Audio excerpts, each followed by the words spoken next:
Pero no solamente eso. De hecho, con la implementación y la práctica del Código Procesal Penal, yo he podido verificar que la práctica también de cada una de nuestras ciudades puede coadyuvar en la práctica en los demás lugares. ¿Ya? Así que por esa perspectiva, por favor, todas sus opiniones son importantes. Utilicemos entonces la caja del chat para plantear las preguntas mientras se va dando la exposición. Yo voy a tratar de dirigirme siempre a esta caja de chat para poder, digamos, responder vuestras interrogantes. De otro lado, al final de la exposición, tenemos una sesión de 2 horas, pero al final de la exposición voy a tratar de establecer un tiempo para ir conversando, para que ustedes puedan ir planteando sus preguntas, siempre, evidentemente, como ya señaló Reader, sin referirnos a casos particulares, de los cuales probablemente no conozca mucho, y en segundo lugar, respecto a los cuales tampoco podría pronunciarme a veces por el tema del caso. Así que con esa particular, digamos, indicación de manera adicional, vamos a iniciar esta exposición.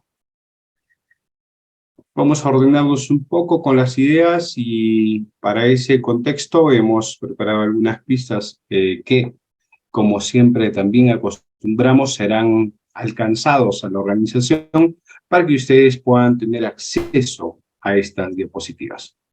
Vamos a hablar sobre el proceso de colaboración eficaz. ¿Qué es el proceso de colaboración eficaz? ¿Cuándo se utiliza el proceso de colaboración eficaz?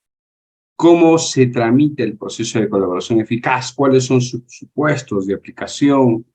Esto que, digamos, se ha venido a moda en los últimos tiempos, sobre todo porque se pretende, no solamente, digamos, el contexto de modificación, sino además porque se pretende establecer la persecución penal, o se está estableciendo la persecución penal contra el presidente actual que tenemos en nuestro país, denota, digamos, una institución de especial relevancia. Por lo tanto, hay que hacer, digamos, un estudio, un análisis sesudo de lo que podría involucrar esta institución. Vamos. No es el Código Procesal Penal del 2004 el primer antecedente que existe sobre el procedimiento de colaboración eficaz. Claro, no podría dirigirse a él con el nombre, seguramente, y vamos a poder por ahí más o menos tener cuenta, dar cuenta de que efectivamente esta sería, digamos, propia del Código Procesal Penal. Sin embargo, no es así. De hecho, tenemos ya un largo antecedente en el marco de procedimiento de colaboración eficaz. No quizás con el nombre propio, es decir, no siempre hemos utilizado este nombre de colaboración eficaz, en algunos casos no se han utilizado nombres y en otros supuestos se han utilizado nombres como ley de arrepentimiento, por ejemplo, ¿no? Ahora, en segundo lugar, tengamos en cuenta que la mayoría de disposiciones han sido emitidas también en el marco de la lucha antisubversiva o la lucha contra el terrorismo.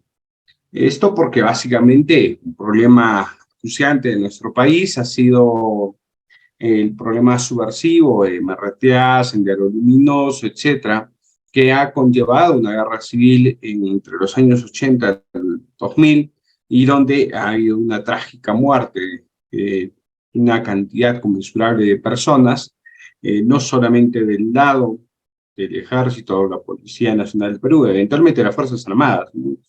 Porque es Ejército, la Marina, etcétera, sino también del ámbito de quienes se han visto inmersos en la comisión de estos delitos, pero y sobre todo de personas que se han encontrado en el interregno de esta guerra subversiva, de esta guerra civil que ha afectado grandemente a nuestro país. Hay una gran cantidad de personas o que por no apoyar a Sendero Luminoso, MRTA, es decir, por, digamos, no estar junto a sus ideales, a sus acciones, no colaborar, han sufrido, digamos, los ataques de parte de Sendero Luminoso, como también lo que ha pasado con las ejecuciones extrajudiciales de personas inocentes a quienes se les consideraba, digamos, terroristas, y por lo tanto, pese a no tenerse una situación comprobada, también fueron, digamos, aniquilados, ¿no?, por las fuerzas del orden.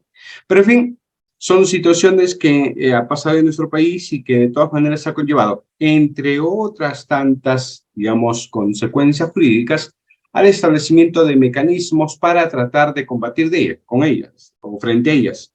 Porque no solamente el combate involucraba el empleo de la fuerza, y por tanto de las armas, sino también tenía que darse un combate jurídico, y el combate jurídico mucho más adecuado y de donde podría valerse no solamente la Policía Nacional del Perú, sino las fuerzas del orden. En muchos casos había un estado de emergencia donde quienes tenían el control de la seguridad pública no era la policía, sino las Fuerzas Armadas, y por lo tanto también la persecución de los delitos por la Fiscalía y el Poder Judicial, que un tiempo tuvo concentrado el contexto de la investigación a través de las instrucciones, conllevaba a establecer o a utilizar el procedimiento de colaboración eficaz. Un procedimiento, por cierto, bastante importante.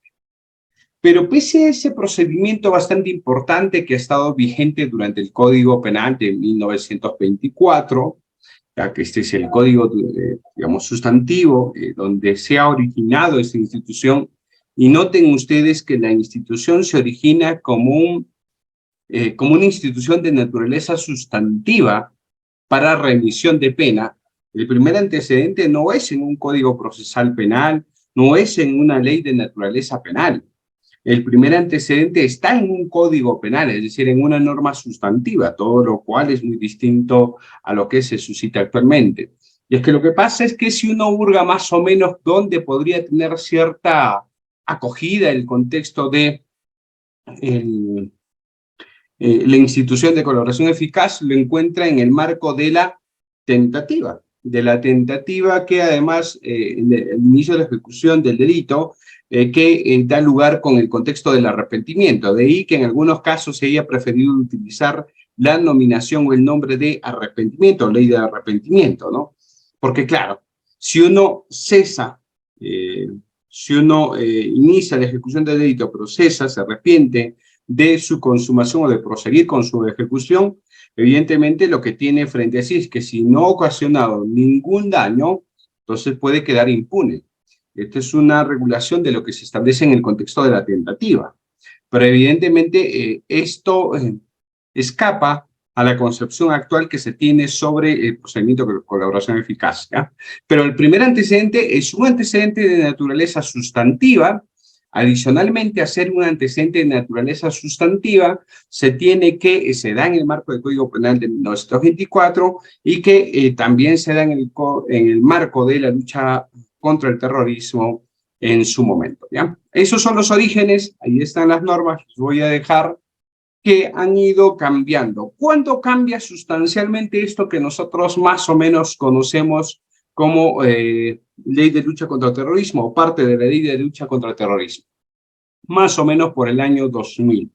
Y ustedes por ahí hurgarán en su mente, porque hemos dado varias clases en Diápolis sobre, digamos, combate contra la criminalidad organizada. De hecho, una de nuestras exposiciones han sido sobre la ley de crimen organizado, otra de nuestras exposiciones por ahí son sobre las técnicas especiales de investigación en delito de crimen organizado.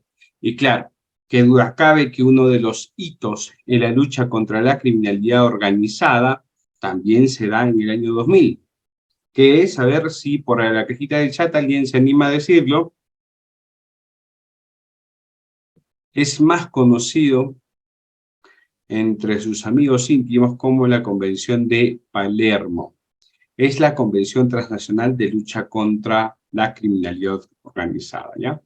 Ese año, digamos, el año 2000, se implementan un conjunto de medidas y se establece también la necesidad de que los estados puedan establecer. Evidentemente, en ese contexto más o menos se establece la ley de colaboración eficaz para combatir la criminalidad organizada. Miren ustedes, no es que la ley de colaboración eficaz se haya establecido estrictamente o únicamente contra el terrorismo. Allá por el año 1988 también ya se había dado la Convención de Viena o la Convención de Lucha contra los Estupefacientes y el Tráfico de Drogas.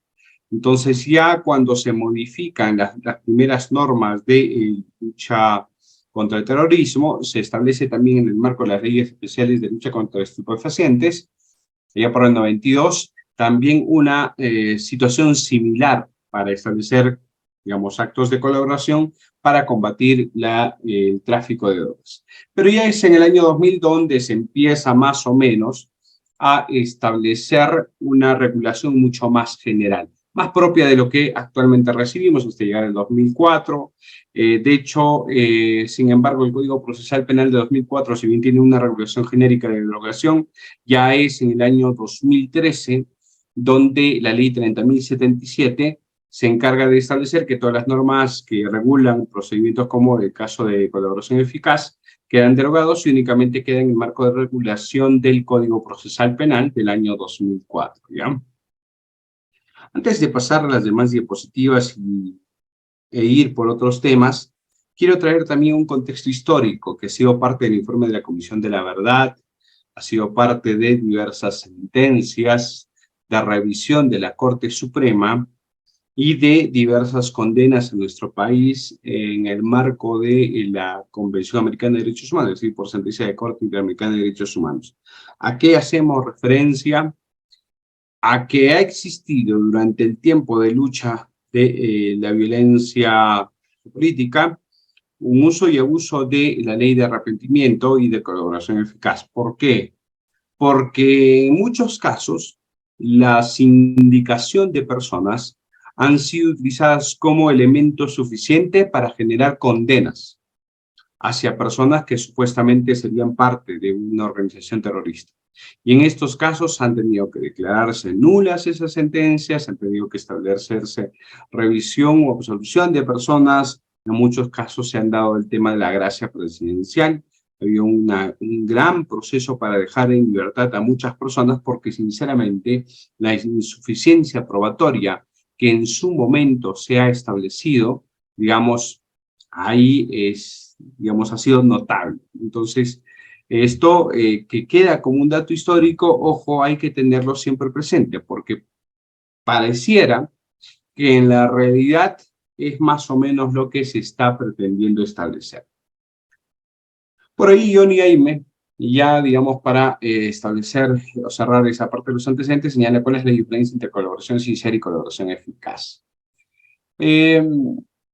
Digamos, Johnny, aquí hay básicamente un contexto de términos. En ambos casos se hace referencia al acto de colaboración y por ende a el establecimiento de esfuerzo por parte del imputado para permitir la persecución de delitos que involucran obviamente una criminalidad organizada. Cuando se ha hecho referencia a la colaboración sincera, más o menos que han sido algunos términos que han manejado algunas normas, lo que se ha hecho digamos, en un contexto es poner de manifiesto que la persona se encontraba arrepentida para acogerse a ese procedimiento de colaboración. Pero es evidente que más allá de la regulación del arrepentimiento, eso carece de relevancia en un contexto de un proceso penal. El tema de la colaboración sincera, digamos, bajo esos alcances, digamos, in terminis, carece de relevancia, porque lo que importa en realidad es la eficacia de ese margen de colaboración, y por eso precisamente vamos a notar que uno de los principios que regulan la colaboración eficaz es la eficacia de esta colaboración. ¿Ya? Vamos a ir desarrollando para que se den cuenta que en realidad el término colaboración sincera no tiene, digamos, mucha razón de ser en el contexto actual. Y justamente quiero empezar entonces con los principios que regulan, que desarrollan esta institución del proceso de colaboración eficaz. Tal como su nombre lo indica, en principio, digamos, en primer lugar, en primer orden, deberían figurar en un contexto de, digamos, de concepción, siquiera, es decir, de señalar que es algo consustancial a la institución, que surja la eficacia como uno de los principios a tener en cuenta en este proceso de colaboración eficaz. ¿Por qué? Porque es evidente que así como se suscita en el marco de cualquier actividad probatoria, la información que vierte el colaborador, es decir, todo ese arsenal probatorio que finalmente se va a obtener a partir de este procedimiento, debe resultar útil, debe resultar necesario para preservar el valor jurídico de justicia. Y cuando hacemos referencia a esto de preservación del valor jurídico de justicia, tenemos que traer a colación, pues, que en efecto parece o se da la sensación que cuando alguien se somete a un procedimiento de colaboración, lo que básicamente está haciendo el Estado es generar estados de impunidad. ¿Por qué impunidad? Porque una persona que ha cometido un determinado delito concurre el Estado, concurre ante el fiscal, concurre ante el juzgado y dice, ¿sabes qué? Cometí un delito. Voy a venirte a contar unas cosas, voy a relatarte algunos hechos, voy a quizás ayudarte a conseguir algunas pruebas, pero lo que va a pasar es que no me vas a sancionar.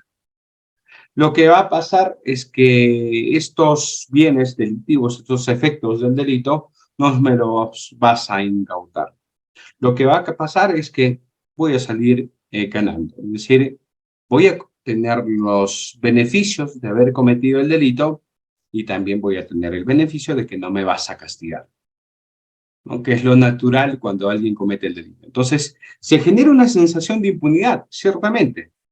O sea, hay un contexto de que, bueno, a ver, ¿cómo está funcionando nuestro Estado de Derecho? O sea, ¿se cometen delitos para que no se sancione una persona?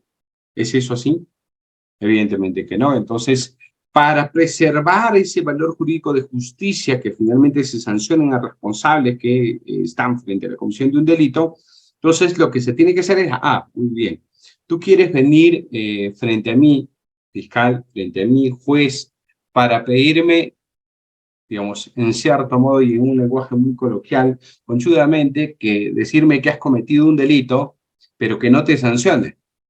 Muy bien, si vas a venir a eso, lo que en principio tendrías que hacer es decirme por qué yo tendría que dejar de castigar. ¿Por qué tendría que perdonarte la pena? ¿Por qué tendría que darte una ejecución suspendida? ¿Por qué tendría que disminuirte la pena en este caso? ¿Qué es lo que me vas a brindar a cambio de que yo, Estado, perdone la comisión del delito, perdone la pena que debería imponerte o que estás cumpliendo en este caso?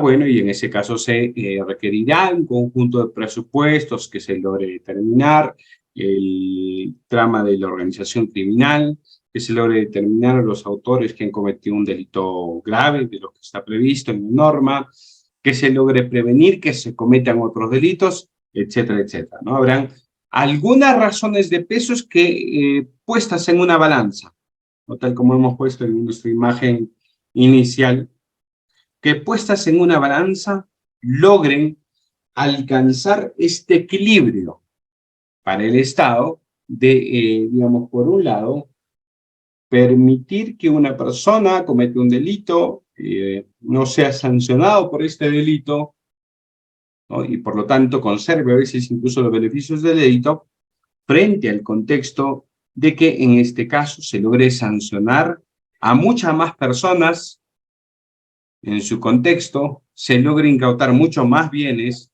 mucho más riqueza ilícita para efectos de lograr los objetivos del Estado, ¿no? Entonces, en ese contexto, debe de notarse y establecerse un equilibrio para que precisamente se logre lo que se conoce en el contexto de la administración de justicia, un contexto de eficacia. Es decir, la respuesta de la persecución del Estado de los delitos va a ser eficaz, porque esta sensación de impunidad frente a una determinada persona va a quedar opacada, va a quedar va a ser dejada de lado frente a la sanción de muchas personas, frente a la desarticulación de una organización criminal, frente a dejar sin efecto los ingentes recursos que tiene esta organización criminal y eventualmente los beneficios o los financiamientos ilícitos que pudieran tener. Así que eso es básicamente el principio de eficacia. A ver, la pregunta de David Rodríguez. ¿El testigo protegido puede pasar a ser investigado y someterse a colaboración eficaz? Para empezar, el testigo protegido para ser, imagino, en calidad de investigado tendría que haber cometido un delito. Un testigo protegido no necesariamente es una persona que ha cometido un delito. Puede ser, pero no necesariamente. Y habría que tener en cuenta si se trata de una persona, por ejemplo, que pasa como víctima, como testigo protegido, o simplemente ha sido partícipe de la presencia de un testigo protegido, o si se trata también de repente de un agente especial. No agente cubierto, sino agente especial. Y tendría que verificarse para ser colaborador eficaz y cumple con los presupuestos. Sobre eso vamos a volver en un momento, estimado David, así que estate atento, por favor, presta atención a lo que vamos a continuar a establecer en este caso. Saida igual pregunta si procede para cualquier delito o solo delitos específicos. Solo de delitos específicos, Saida, pero en un momento vamos a volver sobre ese aspecto. ¿Ya? Eficacia primero. Que la información sea útil para conseguir precisamente esos extremos. Segundo principio, proporcionalidad. Hay un grado de colaboración que se establece por el colaborador con la justicia, ¿no? Es decir, nos permite detener a determinadas cantidad de personas, nos permite identificar determinada comisión de delitos, nos permite, en su caso, también sancionar a determinadas personas jurídicas, ahora que también existe la posibilidad de sancionar a personas jurídicas, nos permite incautar bienes, etcétera, etcétera. Entonces, vamos a ver qué tan eficaz y, por lo tanto, qué tan precisos son los grados de colaboración que ha prestado esta persona en el caso, para que a su vez, simétricamente, nuevamente cogiendo la balanza, proporcionalmente, verifiquemos si el beneficio que se le está dando, en este caso, es consustancial a esta colaboración. Vamos, si una persona me permite identificar una organización, de establecer la trama criminal de esta organización, identificando los roles, partícipes, me permite detener y ubicar a toda la organización criminal, me permite prevenir la comisión de más delitos, me permite en estos casos prevenir más comisiones de delitos. El acto de colaboración de esta persona es trascendental. Por lo tanto, aquí el beneficio debería ser el perdón de todos sus pecados, ¿no? Es decir, no hay pena, no hay delitos, no hay nada. Totalmente limpio. Pero si el acto de colaboración no es de esa naturaleza, sino solamente me dice, ¿sabes qué? Hay determinada organización y hay determinadas personas. Creo que hay otros más, pero yo solo sé de estas personas. Aparte, de algunos es su nombre, de otros sé parcialmente su apelativo. Ahora, ¿qué están planeando ahora mismo? No sé. Sé que han intervenido en algunas cosas, pero ahora mismo no sé en qué están andando. Y sí tienen algunos bienes, pero deben tener otras cosas más. O sea, esto que nosotros, nuevamente en el lenguaje coloquial, podríamos llamar una especie de japanaja, ¿no? Es decir, nos brinda información a medias, ¿no? Entonces, ¿qué hacemos con este colaborador? ¿Su información es trascendental como el primero? Claro que no, evidentemente esto no es así. Entonces, si esta información se da en ese nivel, ¿qué daremos?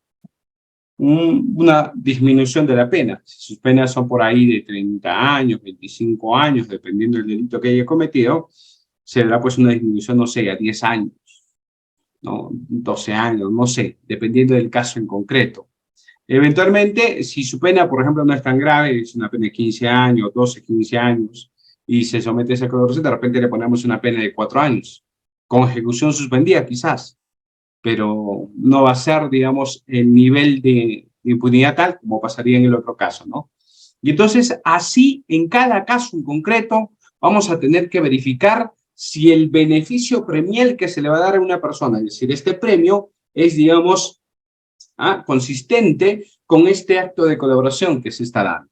Así que ese es el segundo principio. Tercer principio, de condicionalidad. Los beneficios se otorgan una sola vez, ojo, porque además la persona a quien se somete a un acto de colaboración se compromete a cesar su participación en las actividades delictivas. Ese es el compromiso inicial que parte del colaborador.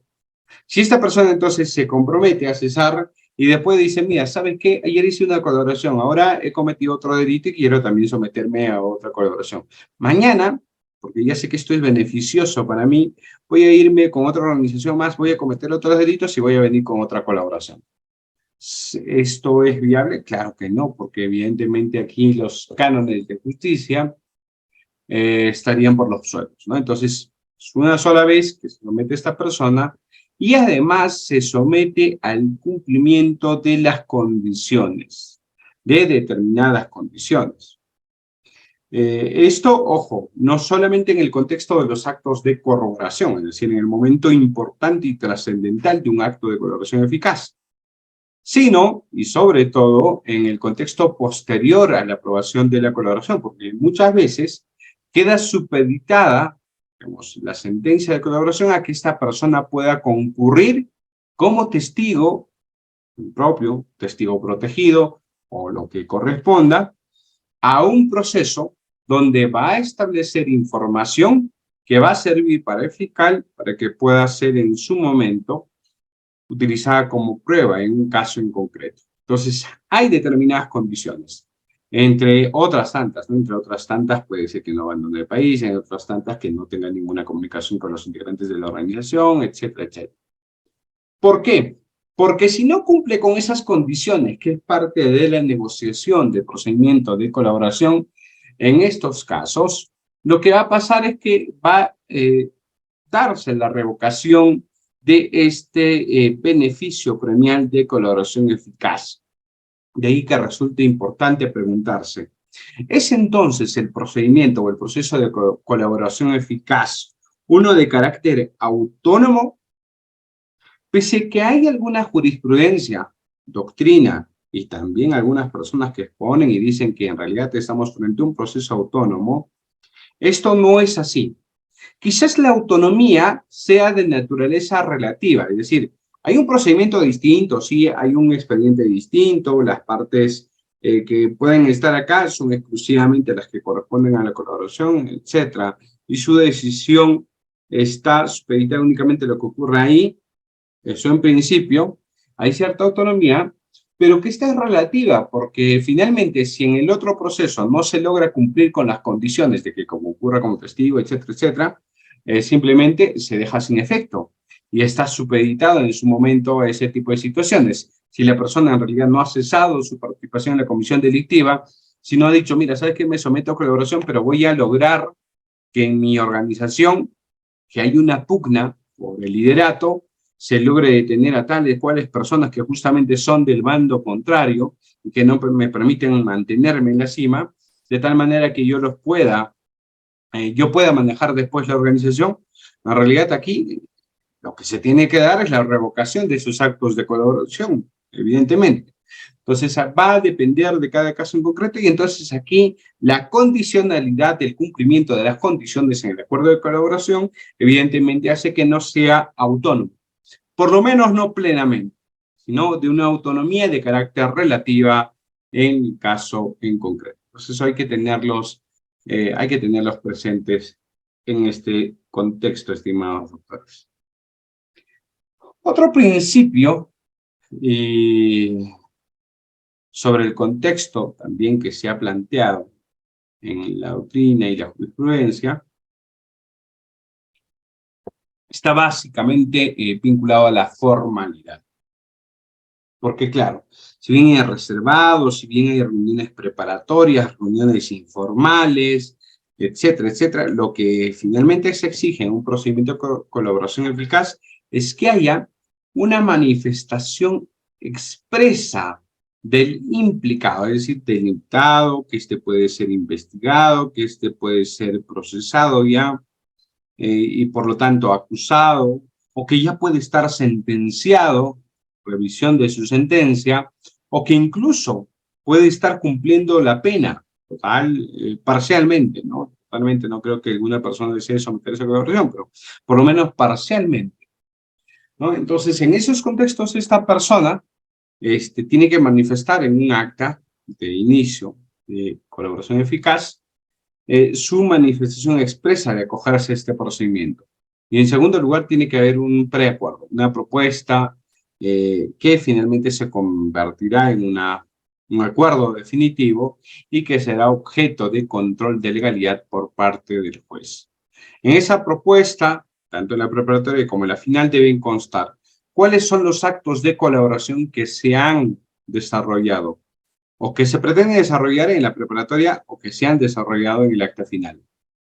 En el caso del acta final, adicionalmente, cuáles han sido corroborados en el caso en concreto. En segundo lugar, cuál es el beneficio que se ha acordado entre las partes. Y en tercer lugar, cuáles son las obligaciones a que se han sometido, sobre todo el colaborador en el caso en concreto. Entonces, aquí el contexto de la formalidad es muy importante, muy relevante, porque finalmente también esto va a permitir el control que se efectúe de los procedimientos de colaboración eficaz. Y ojo, aquí para evitar manejos antojadizos, manejos que pudieran darse, que pudieran, digamos, dejarse al azar o que pudieran ser manejadas estratégicamente, lo que se da también hay un supuesto de control de este sometimiento a colaboración eficaz, de este procedimiento. ¿Por qué? Porque este procedimiento tiene que ser objeto de un registro por parte del fiscal, no solamente en su despacho, sino también en un registro que al efecto se efectúa a nivel de la Fiscalía de la Nación. Por lo tanto, solo hay dos personas que pueden y tienen el control de este procedimiento de colaboración eficaz. El fiscal mismo, que está llevando adelante ese procedimiento de colaboración, y en su caso, la Fiscalía de la Nación, que tiene un registro especial de todos los colaboradores eficaces en nuestro país, tal como lo señala el protocolo del Ministerio, que el Ministerio Público ha aprobado al efecto. Otro principio, la oportunidad de la información. Y aquí resulta siendo importante esto de la oportunidad. No por si acaso, no es la oportunidad en la que se encuentre el colaborador, es decir, no es que se tenga que tratar de una persona investigada, procesada, sentenciada, no, porque su situación jurídica puede ser distinta. Y en todos los casos se puede someter a colaboración, es decir, alguien que está siendo procesado, investigado, o alguien que está acusado, alguien que está sentenciado, cualquiera se puede someter a colaboración, porque, reitero, el beneficio no solamente es el perdón absoluto de los pecados, sino que puede haber disminución de pena, ¿no? Entonces, en esos casos, hay que tener en cuenta que la oportunidad en la que se encuentra el colaborador es indiferente. La oportunidad más bien es en relación a la información que se tiene que brindar para el caso donde se va a involucrar a las otras personas, a la organización criminal y en general, digamos, a los otros contextos que permiten la persecución del delito. Claro, y esta información tiene que brindarse al inicio de la colaboración para señalar a quiénes se va a sancionar, a qué personas se van a detener, etcétera, etcétera. De tal manera que en estos contextos se logre verificar a partir de esta oportunidad de la información si este acto de colaboración eficaz entonces va a tener cierta utilidad, perdón, en el caso en concreto. ¿Por qué digo esto? Porque imagínense de pronto a una persona le han vinculado en la comisión de un delito por organización criminal, dentro de la propia organización le dicen, ¿saben qué? Mira, tú ya estás como vulgarmente se dice a veces, con la yuca dentro, ¿no? Entonces, tú ya te han encontrado a ti la droga, tú has, digamos, admitido incluso en tu momento de intervención, ¿qué te queda? Te tienes que inmolar, vas a cogerte la confesión, perdón, la conclusión anticipada de juicio, la conformidad, y vas a decir que tú solo eras el responsable del traslado de la droga. Nosotros, otros partícipes de este delito, miembros de la organización, vamos a salir limpias porque tú sencillamente no vas a incriminarnos. Y así se da. Existe una sentencia de conformidad, al inicio se le condena a esta persona y ya como condenado, esta persona dice, pues bueno, ¿ya qué hago? Me han impuesto una pena relativamente grave, 15 años quizás, o 14 años, véase cada caso en concreto, y dice, bueno, pensándolo bien, ¿por qué tendría yo que liberar los sellos de su responsabilidad? si no me han pagado el abogado, si no me están visitando, si no se encarga de mi familia. Entonces, ¿qué voy a hacer? Nada. No me conviene, no me beneficia que estén limpios y no me va a perjudicar que los sentencien, porque ya estoy sentenciado, ¿no? Eso es lo que dice el colaborador. Pero hasta que reflexione el colaborador, este juicio oral donde estaban las otras personas ya está avanzado, es decir, ya se llevó ya 2, 3 meses y estamos a puertas de la emisión de la sentencia. Momento en la que el colaborador dice, bueno, a ver, un momentito, señor fiscal, mira, en este caso que tú estás juzgando, en este que el juzgamiento tú estás llevando, tengo información vital que va a ayudar a que los condenes. ¿Ustedes creen que la información es oportuna? ¿Que la información resultaría siendo vital?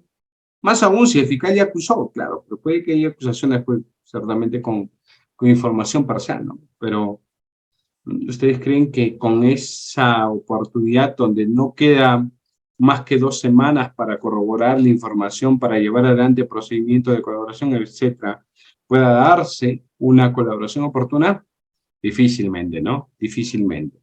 Por lo tanto, aquí hay que tener presente el contexto de la oportunidad de la información.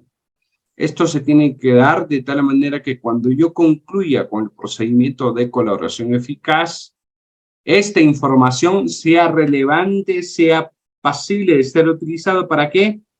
Para sancionar a quienes sean responsables de la comisión del delito. No puede ser inoportuna, de ninguna manera. Otro principio, el principio de consenso. El procedimiento de colaboración forma parte, pues, de la justicia penal de negociada, ¿no? Entonces, es parte de un proceso de diálogo, de negociación que existe entre el imputado y su abogado defensor con el Ministerio Público. Claro, en algunos casos intervendrá la parte agraviada para efectos de verificar el resarcimiento de reparación civil, pero en principio, quienes básicamente negocian son el imputado con su abogado y el Ministerio Público. Entonces, de acuerdo al consenso que establezcan en los actos de colaboración y en el beneficio, se va a dar probablemente la posterior aprobación de este procedimiento. Siguiente principio. Este es oponible. Puede hacerse valer en cualquier otra causa y contra cualquier autoridad. ¿Por qué se dice en cualquier otra causa? Se entiende que esta persona, cuando concurre a colaborador, dice, ¿sabes qué?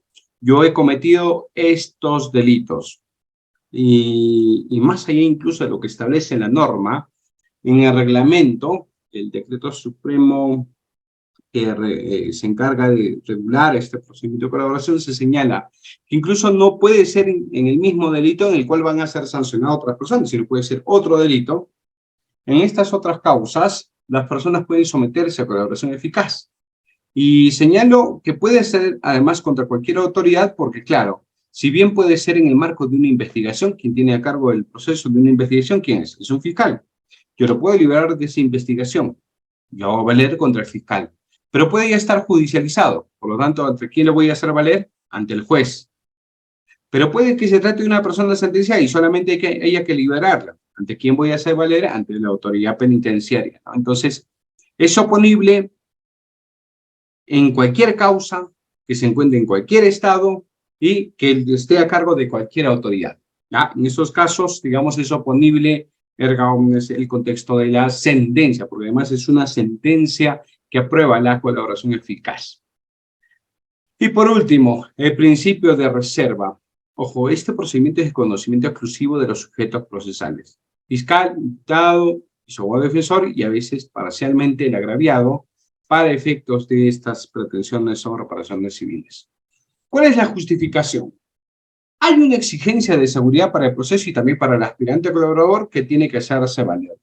No sería, digamos, viable si en el marco de un procedimiento de colaboración eficaz se pretende que se encuentre no solamente el imputado o su abogado defensor, sino además las otras partes, es decir, quienes van a ser incriminados.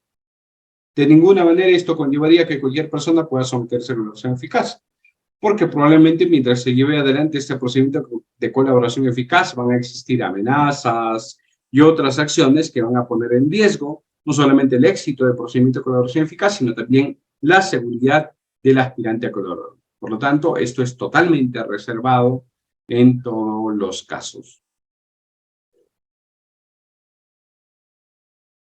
Eso es, digamos, los principios que regulan. A ver, David Rodríguez justo tiene que ver esta pregunta que está planteando con lo que en este momento estamos exponiendo. Dice, ¿en qué momento el colaborador eficaz es revelado? ¿Al formular la acusación, etapa intermedia o en juicio oral? En ningún momento.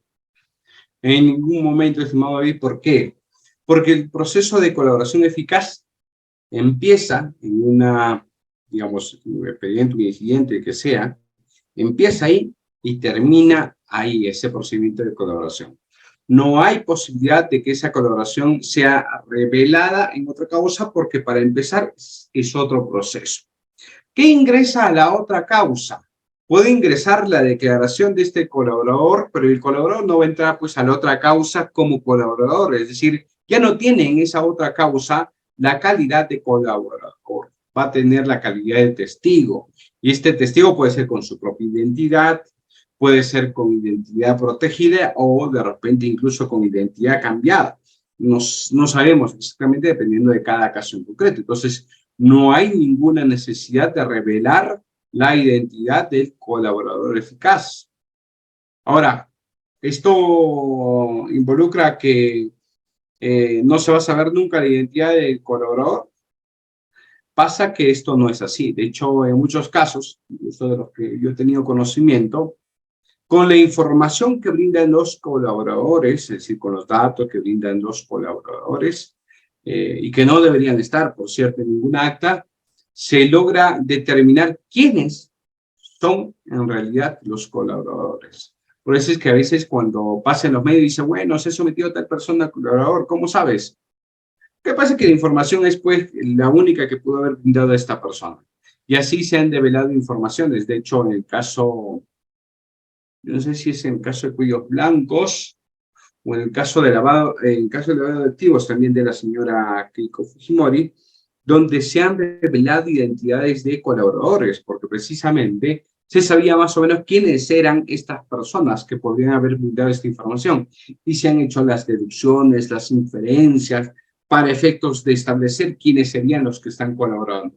Y evidentemente esto afecta, sin lugar a dudas, una reserva. Es más, existe la sanción para estas personas que revelan indebidamente la identidad de un colaborador. Entonces, en ese caso, ojo, por si acaso, no se revela de ninguna manera la identidad, que esa identidad y todos los demás datos obran y existen únicamente en ese procedimiento de colaboración. Johnny repite que se rige por el principio de consenso entre las partes de justicia penal negociada, explicado. Alfredo dice, ¿cómo vemos en la TV salen los nombres de los colaboradores? Reitero, para ir en consonancia a lo que estamos respondiendo, evidentemente hay una revelación indebida de las identidades. Hay en ese contexto la comisión incluso de un determinado delito. Y aquí no hay ningún principio que se pueda sobrepender, es decir, aquí no hay un principio de información ni nada por el estilo. Si hay una revelación indebida, el Ministerio Público de oficio debería proceder a perseguir a quienes revelan esa identidad. En esos casos se debería proceder de ese modo. Marcelo dice, la resolución de colaboración es remitida al procesado. Yo no sé si te refieres al procesado colaborador o al procesado sobre ante quién se va a hacer valer esta colaboración. Probablemente te refieres a esto último. Y evidentemente tampoco no es así. La sentencia de la colaboración únicamente incumbe al fiscal, al imputado y su abogado defensor que se someten a ese procedimiento. Obviamente también lo conocerán, pues, ¿no? La parte agredida, si concurre para efectos de reparación civil, lo conocerá el juez que aprueba esta sentencia y eventualmente el juez que va a cumplir, o el fiscal, o la autoridad penitenciaria que va a cumplir con el mandato del beneficio premial, pero nadie más, no se tiene que remitir en ningún lado esta sentencia. ¿Qué pasa si el juez no acepta la colaboración? Pregunta David. Eso lo vamos a ver en un instante, estimado David. Tenemos una diapositiva específicamente preparada al efecto. ¿Ya? Si nos recuerdas ahí tus preguntas o nos planteas algunas más, lo vemos en un momento. Definamos el proceso de colaboración. A ver. Ojo, sobre esto ustedes van a encontrar diversos nombres, ¿no? Así como preguntaban al inicio. Colaboración sincera se le llamó en un momento. Acuerdo de beneficios se le llama en otros lados. Delación premiada es otro término. Incluso, por ejemplo, dado que estamos ahí en negociaciones de cooperación judicial con Brasil, digamos, ahí, por ejemplo, se utiliza estos nombres, ¿no? Y hay muchos términos más. Esto no es lo relevante. Esto incluso podría llevar una especie de fraude de etiquetas, ¿no? Así que hay que dejarlo, digamos, como un tema secundario, que no importa mucho a veces el nombre, de hecho el nombre a veces importa, pero no es lo trascendental. Lo trascendental es que entendemos por ello. Por lo tanto, aquí vamos a denotar dos concepciones, tanto normativas, porque están así recogidas en la norma expresa, y algunas que más o menos nos encargamos de esbozar también aquí. En primer lugar, nuestro Código Procesal Penal lo define como un procedimiento especial, junto con ¿cuál? Procedimiento inmediato, por faltas, terminación anticipada, etc. Algunos procesos propiamente y otros no, porque son mecanismos en realidad, ¿no? Ahora, es un proceso especial, es decir, alguien podría mutar, perdón, un proceso común a un proceso de colaboración eficaz, o en realidad no. Difícil de aceptar esta mutación de un proceso común a un procedimiento especial como el de colaboración, claro, que no es así. El proceso, digamos, de colaboración eficaz, tal como se lo denomina en la legislación, no es un proceso propiamente. Un procedimiento sí incluye un procedimiento, pero no es un proceso propiamente. ¿Ya? Pero lo traigo a cuenta porque puede que a usted le sirva la definición, porque sí, además lo recoge la norma. Se señala que es un proceso especial, no contradictorio, aquí no hay contradicción, sino más bien consenso, entre las partes y, por tanto, manifestación de la justicia penal negociada, y que tiene por finalidad perseguir eficazmente la delincuencia organizada. Es decir, a través de este procedimiento, un sospechoso, imputado o sentenciado, reitero, la calidad del colaborador es indistinto, colabora con el sistema de administración de justicia, brindando información útil, relevante, veraz y corroborable sobre organizaciones criminales a cambio de la obtención de un beneficio premial, ya puede ser de naturaleza procesal o de naturaleza penal. Aquí les alcanzo además alguna jurisprudencia para que ustedes puedan remitirse y revisar las que consideren pertinentes. Ahora, en algunos casos van a encontrar también doctrinas que no recogen al proceso de colaboración eficaz como un proceso especial, sino incluso lo recogen como una técnica especial de investigación. Y claro, las técnicas especiales de investigación, yo tengo una exposición sobre particular en Indiápolis y por ahí también en mi página de la red social, me remito a ella, van a verificar que propiamente no es una técnica especial de investigación, porque las técnicas especiales de investigación precisamente involucran mecanismos o herramientas que permiten develar la constitución de un hecho ilícito. En el caso de colaboración eficaz, siendo un procedimiento, no un proceso, sino un procedimiento, este no está vinculado a sostener un acto de investigación propiamente, sino más bien el contexto de la existencia de un mecanismo que va a permitir a su vez conseguir actos de investigación. Puede que la propia declaración del colaborador sea un acto de investigación vital, pero no necesariamente. Aquí lo vital más bien es esa otra información o datos que se obtiene como corroboración en el caso en concreto. Entonces, es un mecanismo, sí, que permite perseguir el delito, por tanto, eficaz, ciertamente, para la lucha contra la criminalidad organizada, pero no necesariamente es una técnica o un acto de investigación. ¿Ya? Ahora, ¿qué permite como mecanismo eficaz en la persecución del delito? Descubrir la estructura de una organización criminal. ¿Cómo actúa esta organización criminal? ¿Cuáles son los delitos que ha cometido esta organización criminal, en caso de que ya haya cometido? ¿O qué delitos tienen planeado ejecutar? o están empezando a ejecutar, ¿no? ¿Quiénes son sus integrantes? ¿A quiénes se va a sancionar? ¿Cuáles son los bienes con los que cuentan? ¿Los instrumentos que utilizan la comisión de los delitos? Etcétera, etcétera, ¿no? Entonces, como mecanismo eficaz, quizás se encuentre una mejor definición para, digamos, llevar a la sanción o desarticulación de la criminalidad organizada. Esto en tanto hagamos referencia a la definición. Vayamos ahora a las fases, es decir, a los momentos que tiene este procedimiento de colaboración eficaz. En primer lugar, está la calificación de la solicitud del aspirante a colaborador. Yo le cuento, ¿no? De hecho, como experiencia personal también, yo he sido igual abogado litigante en su momento, también he sido fiscal, trabajando en la Fiscalía Provincial y también en una Fiscalía Superior. Actualmente me desempeño como juez, con investigación preparatoria, que en su momento ha aprobado sentencias de colaboración y ahora actualmente como juez de juzgamiento de un tribunal colegiado. Digamos, en todas mis oportunidades, es decir, como abogado, he tenido posibilidad de asesorar a personas que deseaban someterse a colaborador eficaz. Obviamente no vamos a revelar ningún nombre.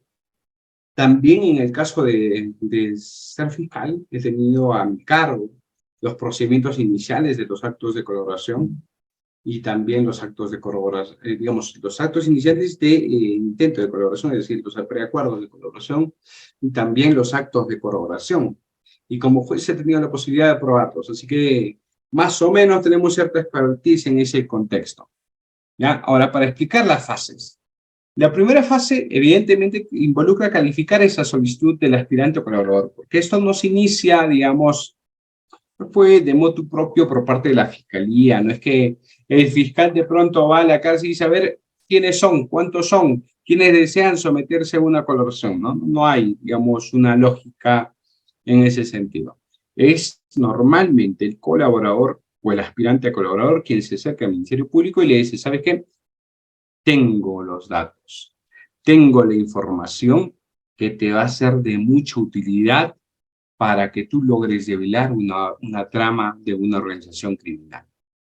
Por lo tanto, aquí el fiscal da lugar a la primera fase. A ver, dime, ¿quién eres? ¿Qué delitos has cometido? ¿Cuál es esa trama organizacional que me deseas develar? ¿Cuál es la información que tienes? ¿Y cómo podemos comprobar esta información? ¿No? Esta es la primera parte. La primera parte que involucra la estructuración de esta información por parte del Ministerio Público. Y en ese contexto, la Fiscalía tiene que evaluar si corresponde o no dar inicio a ese procedimiento de colaboración. Si la Fiscalía dice, ¿sabes qué? No, hermanito, ¿sabes qué? La información que tienes es insuficiente. La información que tienes, no, yo ya la tengo. O la información que me pretendes proporcionar, yo lo voy a conseguir.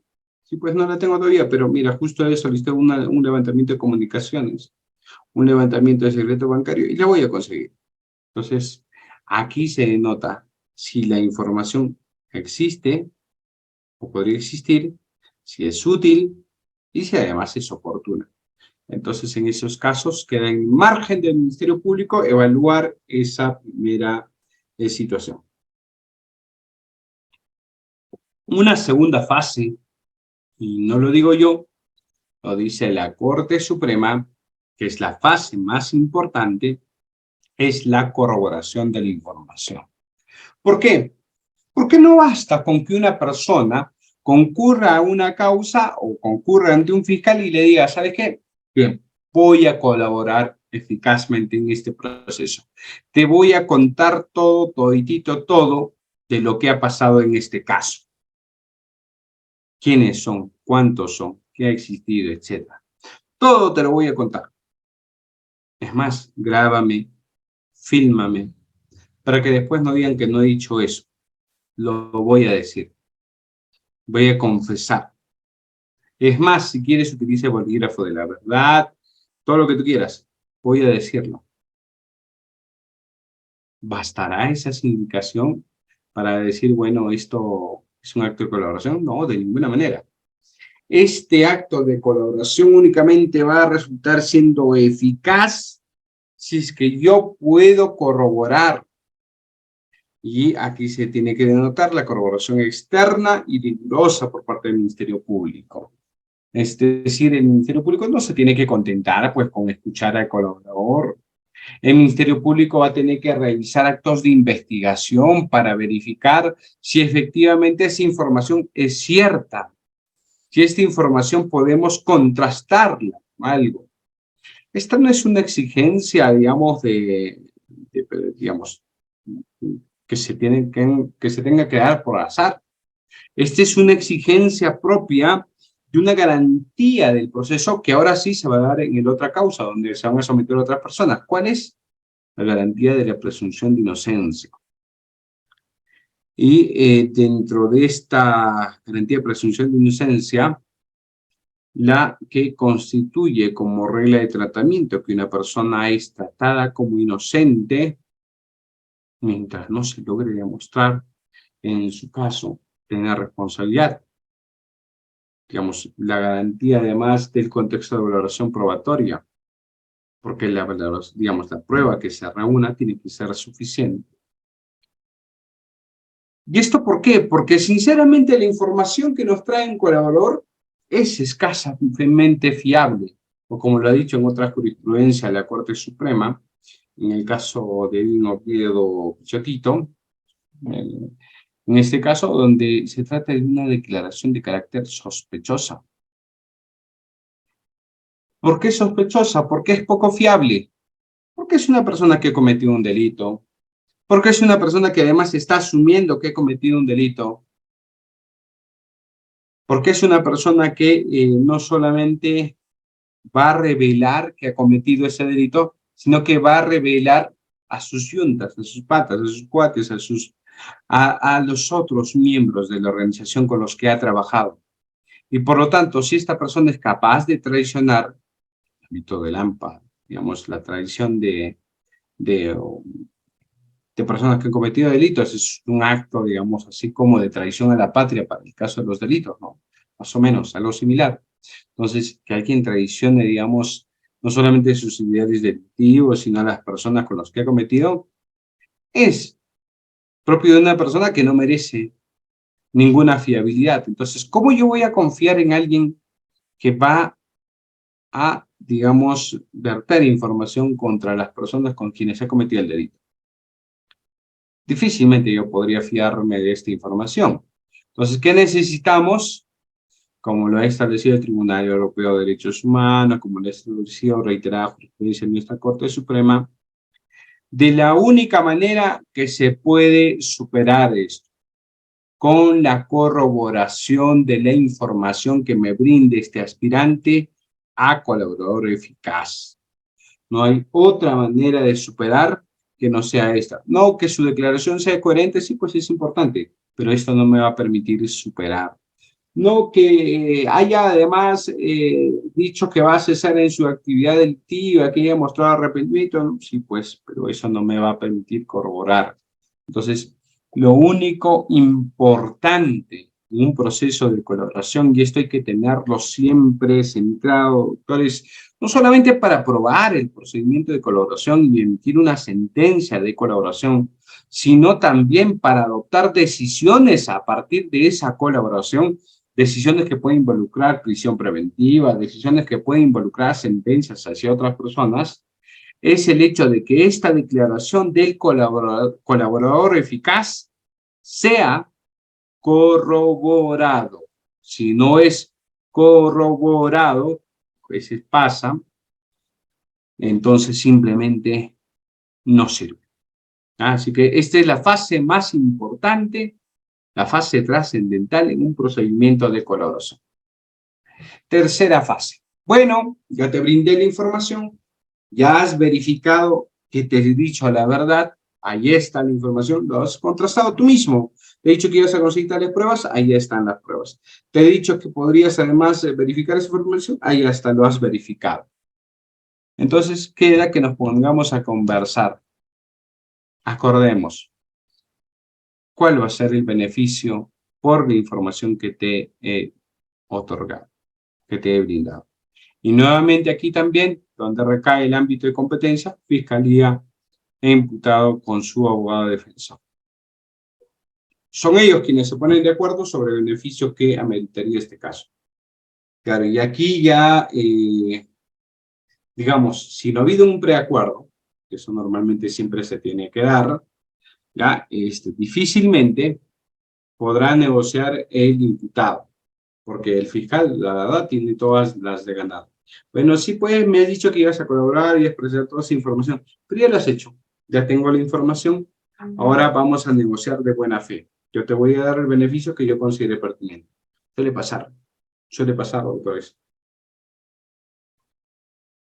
¿Por qué? Porque como van a ver, salvo que el colaborador tenga que declarar, como van a ver, ya el fiscal debería tener el toro por las astas, porque no se va a fiar de la información que brinda el colaborador, sino que esta va a tener que estar corroborada y su fortaleza en el caso radica a partir de los actos de investigación que involucre esta corroboración. Así que aquí ya se da, digamos, esta tercera fase. Cuarta fase, el del control judicial. Bueno, ya se pusieron de acuerdo, ya conversaron y vienen a la audiencia privada. Ojo, no se revela nunca este procedimiento. A la audiencia privada para efectos del control judicial. Vienen ante mi juez y me dicen, ¿sabe qué? Este es nuestro acuerdo. Hemos negociado, me ha dado esta información, lo he corroborado y por lo tanto quiero que se le dé este beneficio. Este es nuestro acuerdo. ¿Qué voy a hacer yo, juez? Bueno, pues controlemos la legalidad. A ver, primero, ¿está dentro de alguno de los supuestos de los delitos que se establecen en este caso? ¿Sí o no? Sí. ¿Es una persona que además cumple con las condiciones para efectos de someterse a colaboración? Ha cesado su actividad delictiva, etcétera, etcétera.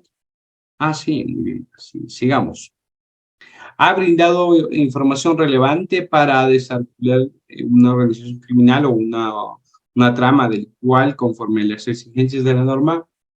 Ah, ¿sí o no? Sí. Ah, muy bien, sigamos. ¿El beneficio que le estás otorgando es proporcional a este acto de colaboración? Sí, ¿no? Ay, muy bien. Bueno, si todo va bien en este control judicial, aprobaremos. Si no se satisface, simplemente se desaprueba. Y en quinto lugar, la quinta fase, que no pasa en todos los casos, porque no en todos los casos se revocan, de hecho son poquísimos casos que son sujetos a revocatoria. Hay, pero son pocos los casos. Esta revocación se da cuando se incumplen las condiciones del acuerdo de colaboración eficaz. ¿Ya? Esto para tener en cuenta las fases. Vamos a lo que conlleva los supuestos de aplicación. Esta fue una de las preguntas que se ha formulado en la cajita del chat. ¿Cuándo se puede aplicar? ¿Se da en todos los delitos? ¿Se da en determinados delitos? ¿Cuáles son esos delitos en los que puede proceder la colaboración eficaz? ¿Lista? ¿Lista la respuesta, doctores? ABC. Los que no van a tener acceso a la diapositiva, les comento. Esto es lo que se establece actualmente en la legislación vigente. Y los que van a tener, por favor, con calma, recién las diapositivas, porque aquí van a tener siempre en cuenta. ¿Cualquier delito? No. Solo de determinados delitos. Determinados delitos, sobre todo vinculados además al crimen organizado. Pero como van a notar, no solamente crimen organizado. Porque cuando se hace referencia, por ejemplo, al literal C, corrupción, peculado, corrupción de funcionarios, etcétera, se da supuestos donde no se va a requerir necesariamente la presencia de una organización criminal. Entonces, hay varios supuestos para efectos de aplicación de esta colaboración eficaz. Ahora, además, ¿qué ha pasado? La Corte Suprema nos ha señalado, y esto hay que adoptarlo con mucho cuidado, porque en la casación 852-2016-1, la Corte Suprema ha señalado que los parámetros de colaboración eficaz han de ser interpretados teleológicamente y no restrictivamente, pues esta será un marco complejo como es la operatividad y funcionalidad de grupos criminales, comprometiendo la comisión de delitos graves que afectan los sistemas económico, político y social. En buen cristiano, la Corte Suprema más o menos daría a entender que cuando se requiera desarticular cualquier organización criminal, debería darse de manera abierta la posibilidad de utilizar este mecanismo de colaboración eficaz. ¿Y esto es así? ¿Esto puede ser así siempre? No, la verdad que no. ¿Por qué? Porque esto más bien tiene que ser restringido, tiene que ser restrictivo, es decir, solo puede supeditarse a los casos expresamente previstos por las normas y en los supuestos expresamente previstos por las normas. Yo no puedo aplicar extensivamente, por muy justiciero que sea, como fiscal, como juez, etcétera, en caso en concreto, para el delito que me venga en gana, es decir, para cualquier delito. Tampoco puedo utilizarlo en cualquier contexto. Así que eso hay que tomarlo siempre con un poco de, entre comillas, porque claro, y teológicamente sí, pues, si nosotros buscamos cuál es no solamente el origen de la colaboración eficaz, sino además su uso habitual, se dan para casos de crimen organizado, crímenes graves, ciertamente. Entonces, teológicamente sí, pero no basta con una interpretación teológica, sino adicionalmente que tiene que señalarse de manera expresa, taxativa, en cada caso en concreto, cómo va a proceder. Continúa, la Corte Suprema dice, si bien no hay necesidad de que se haya procedido a instaurar un proceso específico, su mayor exigencia es que los hechos objetos de delación se subsuman en los tipos penales civiles. Reconoce, pese a lo señalado inicialmente, que debe encontrarse en alguno de los supuestos que establece la norma. Para quienes preguntaban, ahí está la justificación normativa y los delitos cuando proceden la colaboración eficaz. ¿Y en qué consiste el control judicial de legalidad? Hemos hablado del control judicial, y quizás lo más importante de un procedimiento de colaboración no sea el contexto de que se pongan de acuerdo, un preacuerdo, de que hayan hecho actos de corroboración y de que tengan el acuerdo final. No, quizás no es el momento más importante. El momento más importante de un proceso de colaboración eficaz es cuando se aprueba el proceso de colaboración eficaz. ¿Por qué? Porque si no se aprueba, no existe. No existe. Se deja de lado. Chao, adiós, bye. Nunca te conocí, nunca nos vimos. Si te veo en la calle, colaborador, no te conozco ni me acuerdo de ti. Esto pasa. Entonces, ¿cuándo va a pasar que ya tenemos una relación, digamos, consensuada, aprobada? Solamente cuando exista la aprobación judicial. Así que esto hay que tenerlo siempre presente. ¿Y cuándo va a existir una aprobación judicial? ¿Cuándo va a existir una sentencia aprobatoria de una colaboración eficaz? Se señala que, en primer lugar, los hechos objetos de delación han sido corroborados total o parcialmente. Ojo, si no hay corroboración, este es un presupuesto sustancial, es la fase más importante, es lo que da vitalidad a la eficacia de la colaboración. Simplemente no se puede aprobar. ¿Ya? Corroboración total o parcial de la información brindada. En segundo lugar, que el beneficio sea proporcional con la utilidad de la información aportada. Principio de proporcionalidad. El beneficio tiene que ser proporcional con la información que se está brindando. Y en tercer lugar, la compatibilidad de las obligaciones impuestas. Si se dice, ¿sabes qué? Va a venir a... mira, esta es la información. Muy bien. ¿Se ha corroborado? Sí, se ha corroborado. Verifico que en efecto se consiguió tal fotografía, tal voucher, tal cosa. Pero si yo verifico la información que corrobora por sí misma, notaría cierta insuficiencia. Esta solamente puede ser viable, puede conllevar una sentencia condenatoria si es que me permite a su vez ingresar la declaración del colaborador. Se ha establecido la declaración del colaborador como un elemento a ser actuado en el otro proceso. No se actuó, no se dispuso. No, entonces mira, tu acuerdo es insuficiente. Tu acuerdo no me permite sostener que este beneficio de colaboración y además el acto de colaboración va a ser vital para el otro caso. Por lo tanto, no voy a aprobarlo así. Subsanarás, pedirás otra, etcétera, pero así no la apruebo. Otra, me dicen, ¿sabe qué? Mira, esta es la información, estos son los actos de colaboración, es más, va a ir a declarar, pero va a ir a declarar como Jacinto Núñez. Ah, muy bien, va a ir a declarar como Jacinto Núñez, pero en tu caso has utilizado protección de identidad. En tu caso, se ha dispuesto la existencia de otra identidad. ¿Cómo vas a pedirle que vaya al otro proceso con su nombre completo si en el otro caso no está? Entonces, ¿viable o no es viable? Aquí va a tener que verificarse cuáles son los compromisos, cuáles son las obligaciones que se están imponiendo, que se imponen a partir de la colaboración en ese caso en concreto, ¿ya?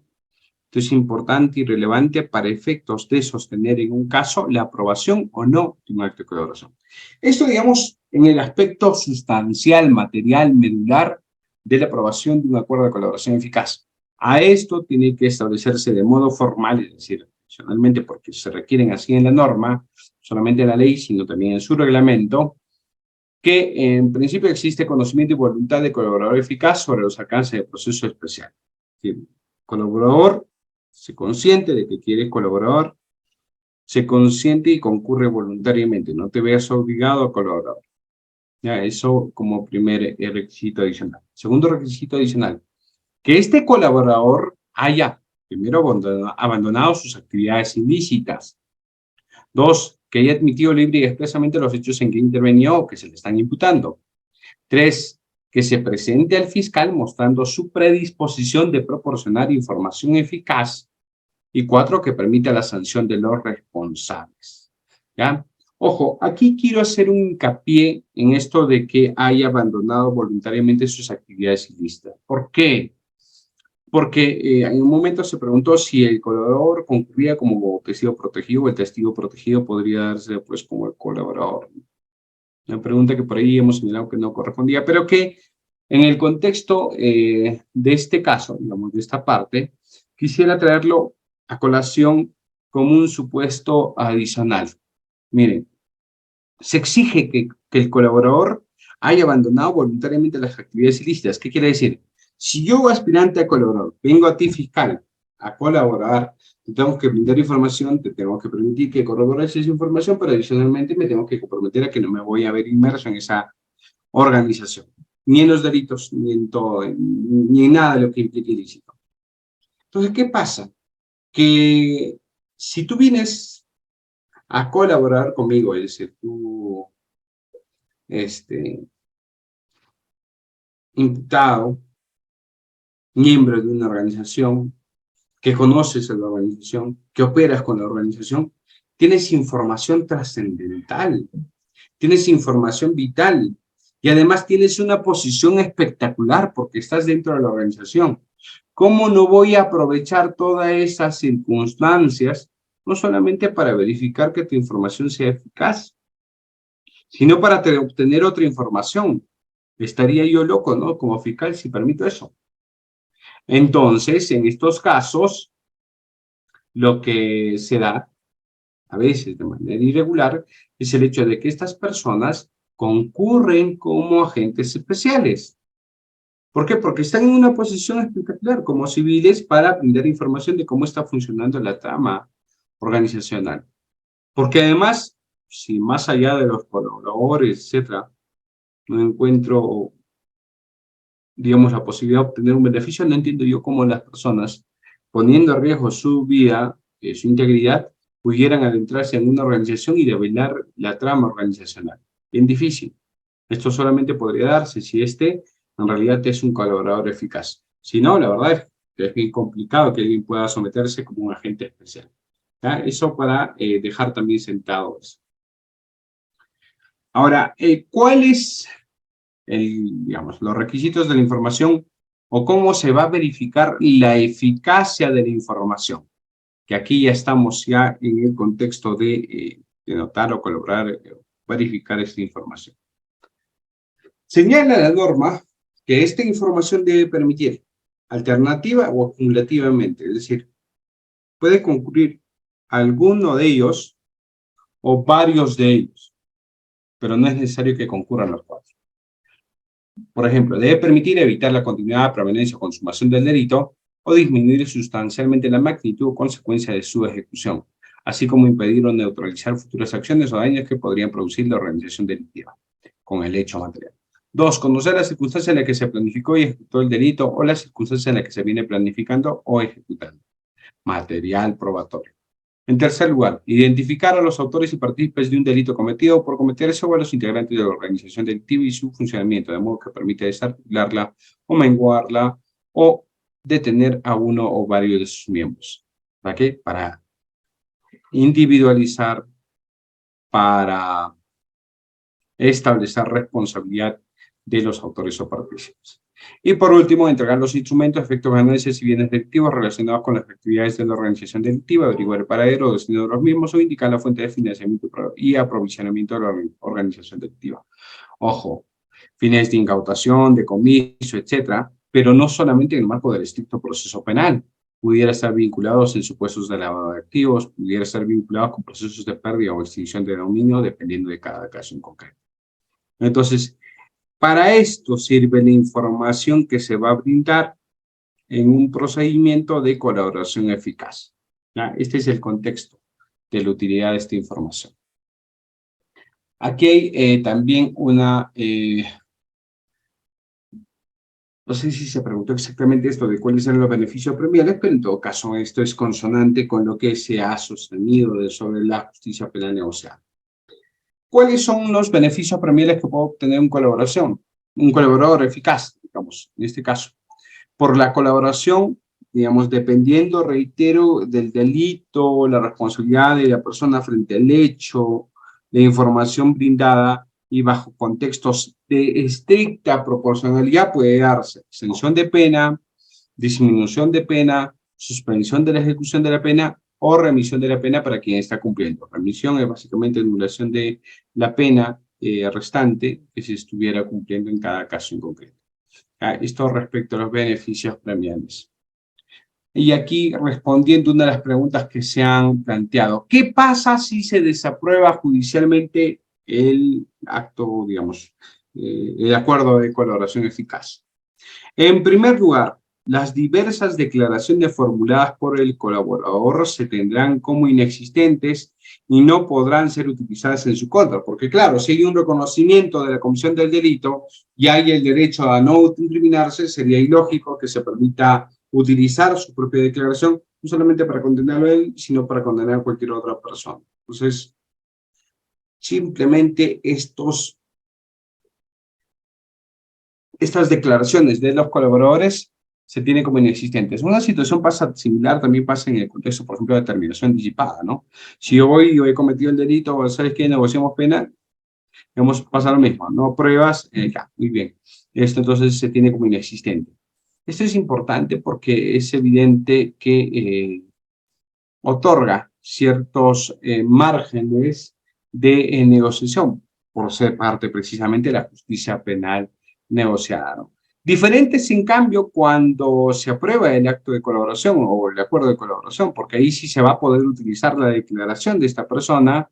¿Y cómo se va a utilizar? Con el acta de declaración, es decir, extractamos una parte de su declaración, la transcribimos y esa información es la que es proporcionada, digamos, para efectos de que pueda utilizarse en otro proceso. ¿Y cómo se incorpora?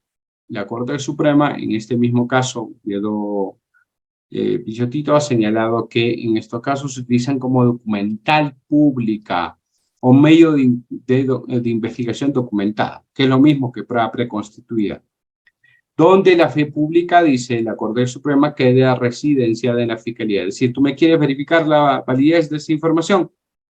Si el fiscal dice que es cierto, que es válido, etcétera, es así. La única posibilidad es que este fiscal puede ir además con el juez en digamos, en un contexto privado y mostrarle esta declaración o dar posibilidad a que esa fe pública sea respaldada también por la corroboración judicial, ¿ya? Pero en principio, si no se aprueba, no se utiliza nada de sus declaraciones. Si se aprueba, puede ser utilizar las declaraciones como documentales o como prueba preconstituida. Segunda consecuencia. Las declaraciones prestadas por otras personas durante la etapa de corroboración, así como la prueba documental, informe, dictámenes periciales, diligencias objetivas, etcétera, etcétera, etcétera, sí van a mantener su validez y van a poder ser valoradas en otros procesos conforme a su propio mérito. Y es por eso que yo les decía, el fiscal, si ha recibido la información del colaborador, ha establecido actos de corroboración, en realidad ya tiene el toro por las astas, porque ya tiene la información, ya tiene lo relevante para este caso. Si no nos ponemos de acuerdo con el beneficio, lo lamento, pero yo ya tengo la información y la voy a poder utilizar. La voy a poder usar en otras causas. Esta es la ventaja que se tiene en el contexto, digamos, de la negociación por parte del Ministerio Público. Porque sí, no voy a poder utilizar tu declaración, pero si todo lo demás lo puedo utilizar. De hecho, en el procedimiento de colaboración eficaz tenemos dos posibilidades. Yo no puedo o no tengo que esperar al final del procedimiento de colaboración, ya que se emita la sentencia de colaboración para introducir toda esa actividad probatoria al otro proceso. Puede ir de manera paralela, es decir, mientras yo voy corroborando, ya genero otra carpeta fiscal, ya estoy generando otro proceso donde ingrese esa información. Por lo tanto, puede ir, digamos, esta generación de información incorporando información al otro proceso, de manera paralela. O puede ser que yo me espere al final de los actos de corroboración y decir, bueno, sí, pues, se reunió toda la información, por lo tanto, se va toda esa información a la otra causa, toda la que ha reunido, ¿no? Puede que se dé también esa otra situación. Entonces, una u otra, en su caso, lo que está llevando, lo que se establece es que toda esa información la puedo utilizar libremente. No, que no ha habido acuerdo de colaboración, que no ha habido sentencia, lo lamento, pues ahí está la información. Eso no lo has brindado tú, eso no lo estás brindando tú.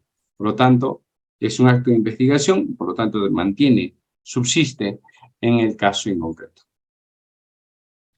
A ver, David dice, y si no se prueba, ¿puede ser usada contra los demás investigadores o tiene la misma suerte como inexistente?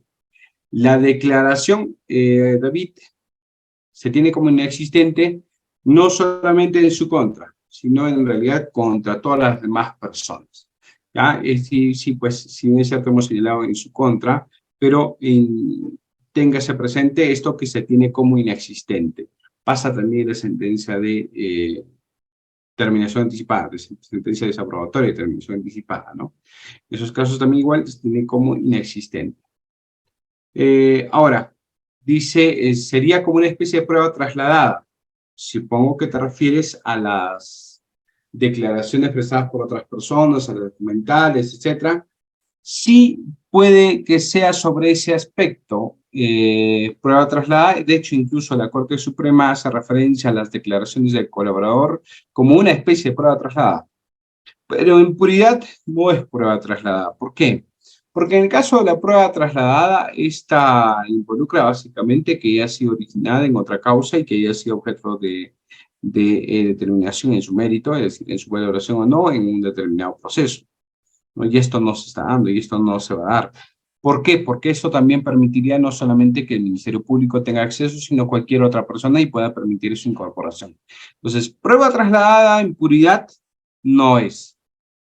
¿Que se utilice el procedimiento de prueba trasladada para incorporarlo? Sí, pero propiamente no es prueba trasladada, ¿ya? Rafa dice, ¿considera que en el país el proceso especial está bien aplicado? Que la norma es, digamos, bastante, por lo menos permite viabilidad a la aplicación del colaborador eficaz, Rafa, o tocayo. Ahora, si en cada caso se aplica de manera adecuada, habrá que ver. De hecho, te repito y reitero, yo he aprobado varios procedimientos de colaboración eficaz que se han llevado adecuadamente. Si yo digamos, me referiría a los casos que realmente conozco, podría asumir que sí han estado bien llevadas.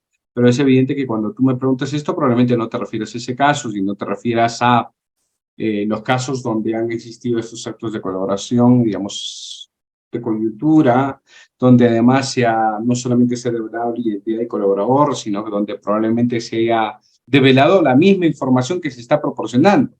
Entonces, evidentemente, si esto es así, pues no se está llevando bien, no solamente porque se afecta el principio de reserva que debe tener este tipo de procedimiento, sino porque en muchos casos lo que se está haciendo es que a partir de la afirmación del colaborador, que reitero, es poco fiable, es sospechosa, por sí misma es insuficiente, se pretenda en cada caso establecer que ya existe, que esa es una verdad incontestable. Entonces, eso evidentemente da cuenta de que no está pasando, de que no es regular, que no es adecuado ese tipo de trámite en los actos de colaboración eficaz. ¿Ya? Raúl Tarco dice, la solicitud de colaboración eficaz se realiza por escrito. Puede ser por escrito, Raúl, como puede ser también que se acerque de manera verbal y lo solicite y el fiscal asiente en un acta. No hay una regla específica sobre ese contexto. Pueden procederse en ambos sentidos. Marcelo, ¿solo se usa la declaración de colaborador eficaz o necesariamente tiene que ir a juicio a declarar con identidad reservada? Depende, Marcelo, puede darse la declaración del colaborador, digamos, si concurre a juicio, que evidentemente se trata de un órgano de prueba, o simplemente pueda darse en contexto de prueba preconstituida, porque así también lo ha establecido la Corte Suprema, aun cuando el pronunciamiento de este caso, y con la provincia del doctor César San Martín, me refiero al caso de Oviedo Pichotito, ha sido, digamos, en un contexto de una prisión preventiva, ¿no? Y en la prisión preventiva, qué duda cabe que siempre hacemos referencia a la acta de declaración o a las pruebas preconstituidas y no necesariamente a la actuación procesal probatoria, ¿no? Me refiero a la actuación como prueba. Entonces, depende. Para mí, en principio, yo soy, digamos, o estoy en contra en que solo se utilice primordialmente la declaración del colaborador. Esto es poco relevante. Si ya en el momento que digo es un colaborador, estoy restándole credibilidad y difícilmente esto va a poder ser superado. Entonces, lo más probable es que lo más relevante en este caso sean los datos de corroboración. Así que hay que tener en cuenta. Ahora, si de todas maneras tiene que ir este colaborador a declarar, dependerá de la necesidad de seguridad en el caso en concreto. Puede que se trate de una persona de quien necesitamos que tenga identidad protegida. Necesitamos de repente que tenga distorsión de voz para que vaya. Necesitamos que se revele, no se revele su identidad física, etcétera. Necesitamos cambiar la identidad, ¿no? Entonces dependerá de cada caso en concreto. Usualmente siempre tiene que haber alguna medida de protección, porque es lógico que si estamos frente a una trama organizacional, siempre va a haber alguna posibilidad de represalia contra el colaborador eficaz. Bien, con estas ideas llegamos al fin de la exposición. Ahí les dejo el código QR para que ustedes puedan ir explorando algunas otras exposiciones que están relacionadas a esta temática y cualquier otra situación. Por ahí vamos a ir compartiendo mucho más materiales y estoy atento a vuestras preguntas. Mientras vamos habilitando los micros y van levantando las manos, voy a ir leyendo las preguntas que están en la cajita de chat. Dice Rafa, no existe vulneración del derecho de defensa cuando el coimputado no pueda contradecir las declaraciones, teniendo en cuenta que el principio de contradicción puede derrotar una acusación por parte del colaborador eficaz. Lo ha señalado la Corte Suprema, mi estimado Rafa, no se afecta.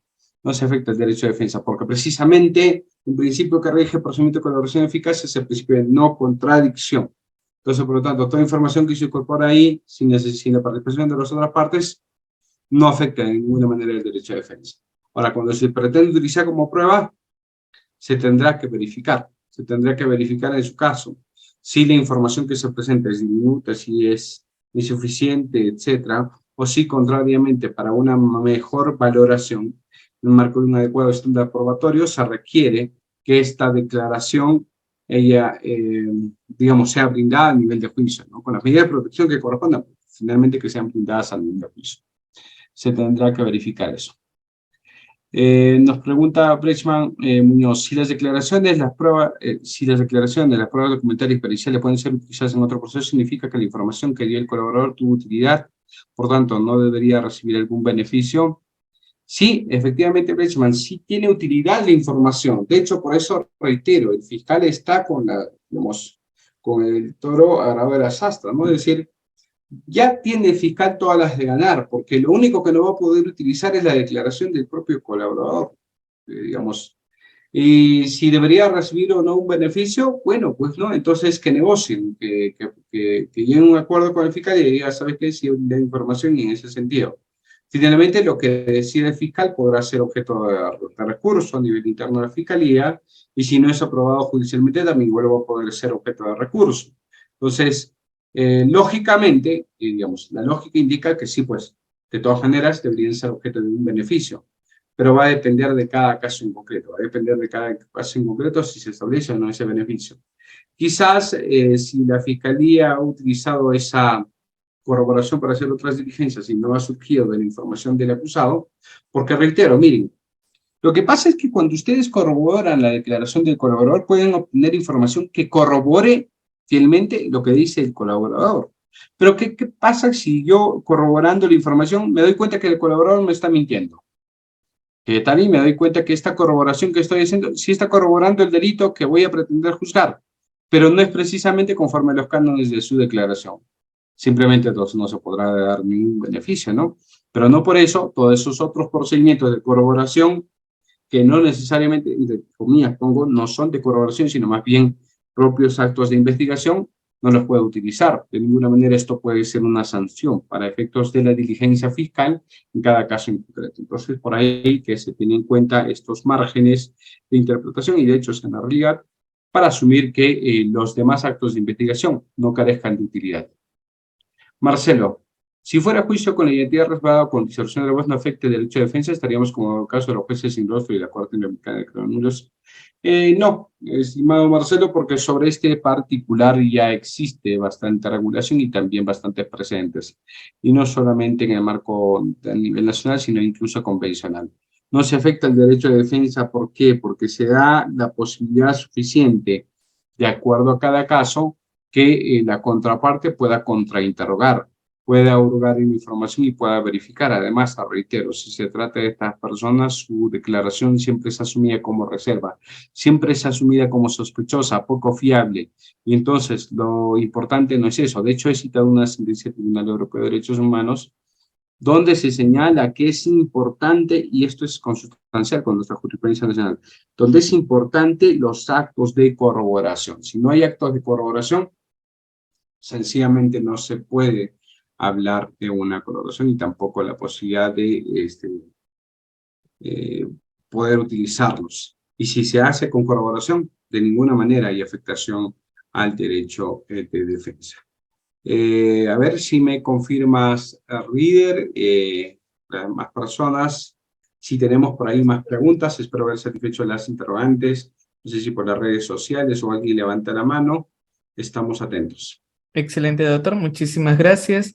Estimados participantes, si tuvieran alguna pregunta que realizar, encantado en estos momentos activar su audio y si no, ya damos por culminado la presente sesión de clase. Creo que, doctor,